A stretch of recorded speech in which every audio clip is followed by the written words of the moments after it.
know how much JuniorA has played this matchup? Once or twice.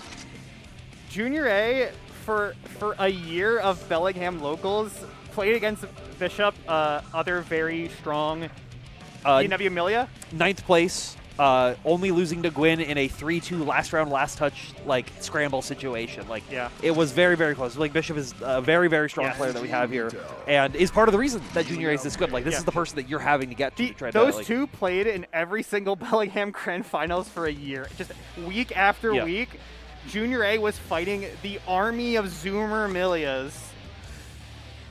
Yeah, and like, you have to know how to be able to stop it. And K20, I think, being the peak of the Zoomer Millia so far, at least like in PNW, being the one who's really risen, I think, to the cream of the crop. Yeah. I'm not calling Bishop a Zoomer Millia because Bishop's been playing that character for like a decade and a half. Yeah. Do you consider Taters a Zoomer Millia?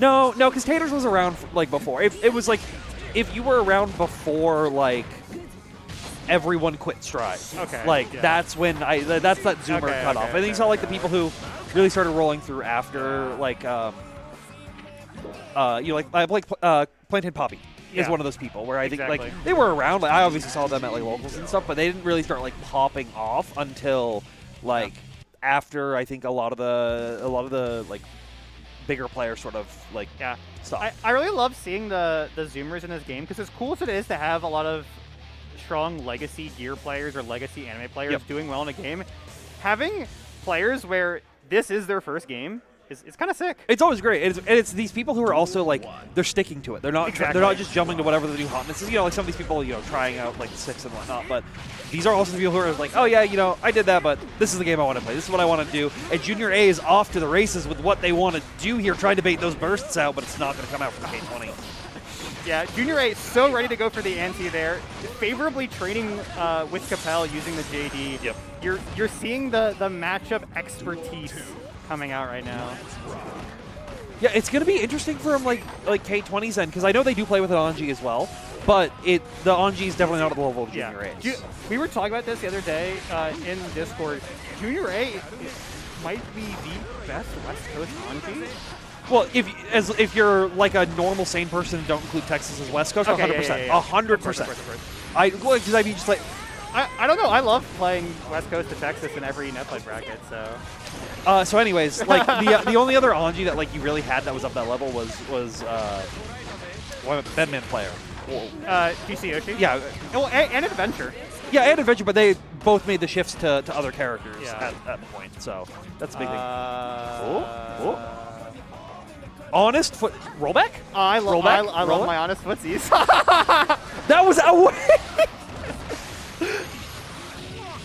What was that? This is why we can't have Zoomers playing each other in the stage, guy. They're just memeing too hard. One of them's gonna come up with a new Aussie word at the end of this. But you can't punish the gold burst because you're too far away. Yeah. Oh, great 6P to just like shut down the early attempt. The JD, no confirm. But 2P. The old reliable. The old reliable. Talk to the fan. Okay. JuniorA, on hit, on drop confirm, on defense, on offense, pressing 2P. I wish I got that recording of you in earlier bracket where you were just imitating the 2P for like a minute. Yeah. Here we go. Oh, the spin. Okay, that's such an interesting scenario because when you activate it with a low recovery move, it is just an RPS between strike, backdash, and throw. Yeah. And it's hard to beat an Anji because Anji fights those scenarios a lot more than you do. Well, and especially someone like K20 who you see not even audibling for RPS situations with Millia. They are very consistently just like, I'm going to just play neutral and then try to shut you down just like this. Exactly. Doing the backdash JS. Yeah. The super jump over JH. And if you try to approach, they're just going to run away. They're going to like immediately change up their game plan and try to stay safe. You got to know how to deal with the infinite.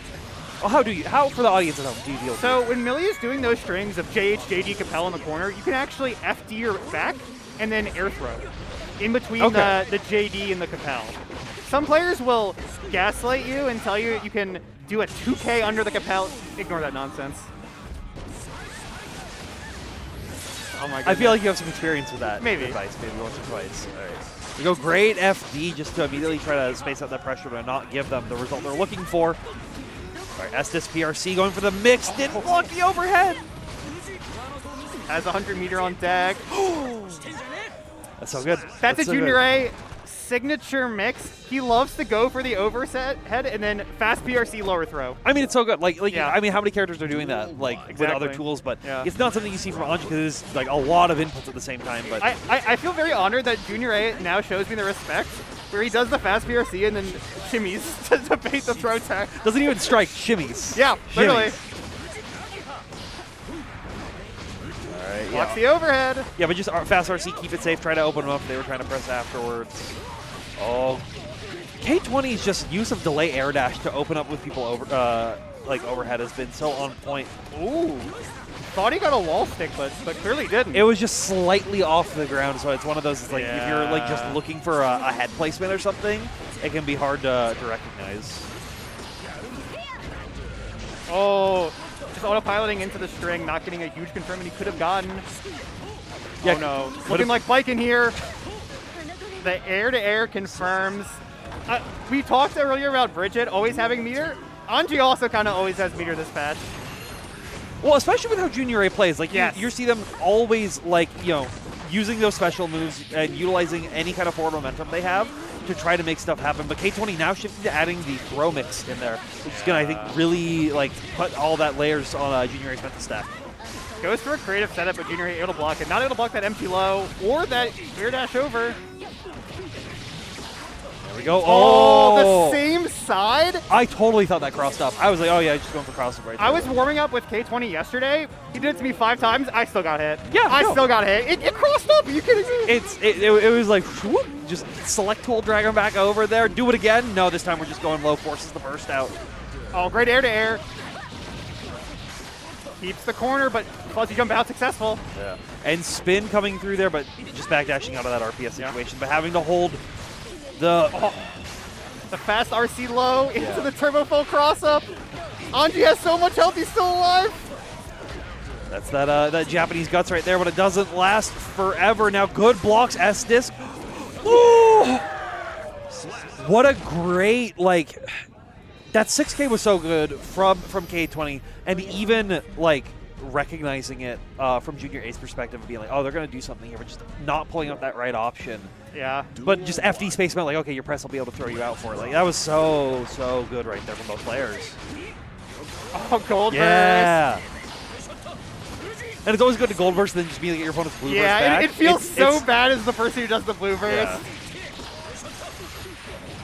But K20 tried to make that meter add up quickly. On the same side. Dak, check the controller. Check the controller. Yeah, dash winger right there, just guarantee all those hits. But yeah, and we saw this early gold burst from Junior. He still didn't spend a single bit parry. of that meter. No, okay. I assumed they were going to go for the parry right there. Parry PRC is a scary option in this scenario. Well, we've just seen so much from K20 that whenever they get a wall break, they are always just immediately pressing. They're not trying to do delay stuff because they're not worrying about it. It generally hasn't had the meter to worry about it, but getting into those habits is something you can really use to blow it up. There we go. You're never ready for it. You're never ready for it. Both these characters just have unreal mix. Who would have thought we'd be saying this about young Anji? I mean that's what but his mix is different. His mix is like, it's Anji mix. Yeah. It's also so good because one of the biggest buff they gave to this character by far of all the buffs. Wow, perfect by the way. Yeah. The biggest buff they gave to them all is being able to no cancel that Fujin now. Yes, 100%. 100%. JuniorA made such good use of it there. Just keeping in the corner, the threat of the low and the overhead and the PRC shenanigans, paralyzing K20 in place and giving JuniorA an insanely convincing final game. Yeah, I mean, like, you took the words out of my mouth, to be quite honest. So, yeah, JuniorA just really, really solid right there. I personally, I'm very impressed to see this. Like, I always love, as somebody who sits on the sidelines, sits back here for a lot of this, seeing these players grow from being the like 2-2ers that they've been for a while to now being you're sitting in winners final, the winner's side for grand finals. Yeah, I can distinctly remember. It was actually last bonus round summer camp. Yeah, a year ago. I fought JuniorA in pools round 2, and I remember I see JuniorA, Anji, and I'm like, don't have to